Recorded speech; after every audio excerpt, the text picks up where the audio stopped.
Summer is finally upon us, despite maybe what you're seeing here and the wind you might be hearing. In the darting calendar, you know what that means. The World Matchplay is nearly here. But first, we need to do the draw. Joining me to conduct the draw is the 2005 World Matchplay champion, former world #1, Colin Lloyd. Royalty. Royalty. Yeah, thanks very much, mate. It's a pleasure to be here. I think we're going to have a great World Matchplay Championship this year. I mean, we're about to see, obviously, the names that are going into the two draw balls pots here. Yeah. It's a stacked field this year, isn't it? And for a 30th World Matchplay Championship, you know, it's huge, isn't it? You've got big players. You've got major winners that are in the order of merit qualifying system. So that's how tough it's going to be, those. Well, let's explain the draw. We've got 16 seeded players. They are pre-allocated into the draw bracket, but we're going to still draw the balls out for, you know, make it more interesting. Yeah. See how it goes. So if you can put the seeded players into the pot.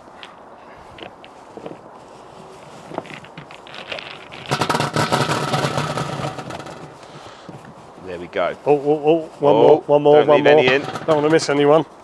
Okay, they would then be joined by the 16 Pro Tour Order of Merit qualifiers. As we say, it's a stacked field. So, Lloydie, please put those balls in. In they go. And we will get underway.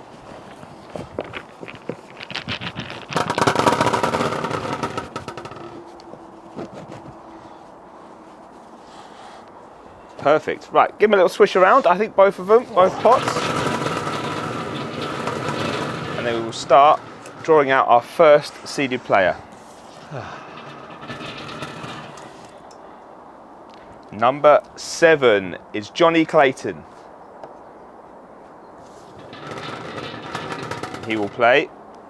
Number 25, that is Gabriel Clemens, a World Championship semi-finalist. Good start there.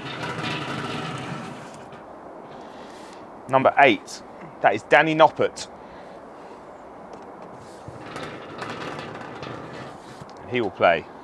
Number 18 is Martin Schindler. Couple of good games already. Number 2, Peter Wright. He will face. Number 22, that is Andrew Gilding, the UK Open champion. Peter Wright. Both live in the same area. Next, number 1 is the world champion Michael Smith. He will face. Number 30, Steve Beaton, playing in his 22nd World Matchplay tournament. Sorry, Steve. Number 12. Number 12. Number 12 is Dave Chisnell, and he will face. Number 23, Gary Anderson, the 2018 champion, one of those names you wanted to avoid on that side. Chisnell versus Gary Anderson. Number 10. Number 10, that is Dimitri Vandenberg, also a former champion.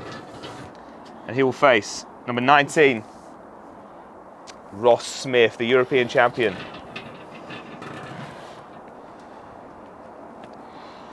Number 9, Nathan Aspinall. And he will take on. Number 20, Krzysztof Ratajski.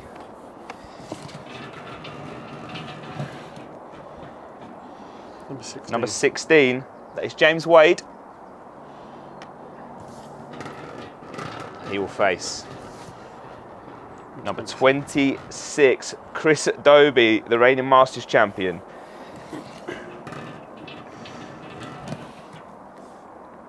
Number 5, that is Rob Cross.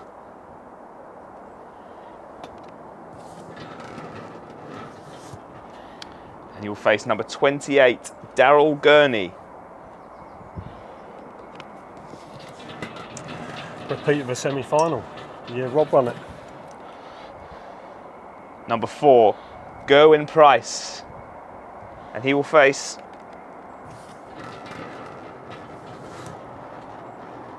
number 24, Stephen Bunting.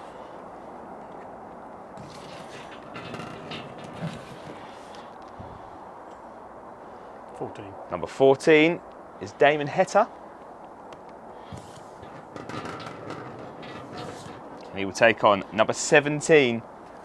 That is Josh Rock, the debutant. Arguably one you wanted to avoid.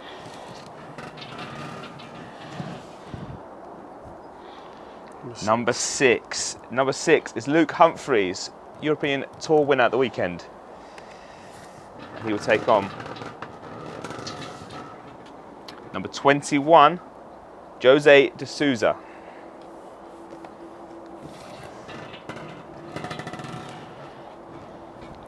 Number 13 is Joe Cullen. He will take on number 29, Mike De Decker, another debutant here at the Matchplay.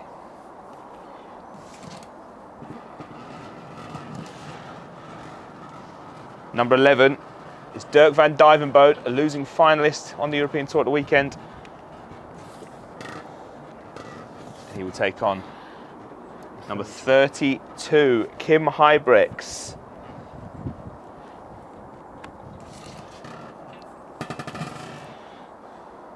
Number 15 is Ryan Searle, and he will face number 27, Raymond van Barneveld, the 5-time world champion, and his first time back at the Matchplay for 5 years. Lastly, number 3, Michael van Gerwen, last name out for the seeded players, and he will take on number 31, Brendan Dolan. Well, that concludes the draw for the 2023 Betfred World Matchplay. We'll take a look at that now, bring up a graphic so you can see all those ties. Well, there we have it then, the draw for the 2023 Betfred World Matchplay, taking place at the Winter Gardens from July 15th to the 23rd. Lloydie, there's some sensational ties there. I mean, the pick of the bunch really, probably Chisnell Anderson, or anything else caught your eye? I like the look of the Rob Cross, Daryl Gurney game. I think the year Rob went on to win it, Daryl would have been kicking himself. I think he lost something like 8 or 9 legs on the trot when I think he thought he was through and he was going to be competing to try and win a World Matchplay title. So that one strikes out to me. I mean, Peter Wright versus Andrew Gilding. Gilding this year has been red hot UK Open champion. Yeah. Surprise there? There could be a surprise. The thing about Andrew Gilding doesn't worry about who he plays.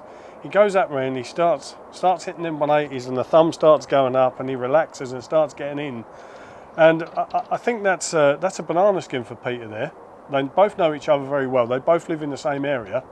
And Peter will be thinking to himself, well, I'm the big time major winner here. Yes, Andrew's the current UK Open champion, but still a banana skin for me, that one. You've played many times at the Winter Gardens. You know how iconic that arena is, yeah. And you know just how difficult this tournament is to win. What is it about Blackpool that's so special? I think we've always said it over the years, Lewis. I think it's just a case of it's holiday season. Everybody's enjoying themselves. Everybody's, it's the middle of the year. Everybody seems to be playing well. You seem to come into form at the World Matchplay. This is the actual arena itself. It's an iconic arena. You go in there. I mean, the two guys that are making the debuts, to Decker and Rock, my advice to them would be to get there early, a few days before early, go in there and soak up the atmosphere, because I think it can be a very daunting place if you just turn up and think, well, it's just another stage. It's not just another stage. Like you just said, it's an iconic stage, it's an iconic venue, and just go in there and soak it in, and then you'll be ready and there'll be no excuses if you do happen to play bad. But it's a fantastic arena. I had many great times up there and obviously had a few nice results up there. There we have it, 16 incredible ties. We'll see you in Blackpool on July 15th.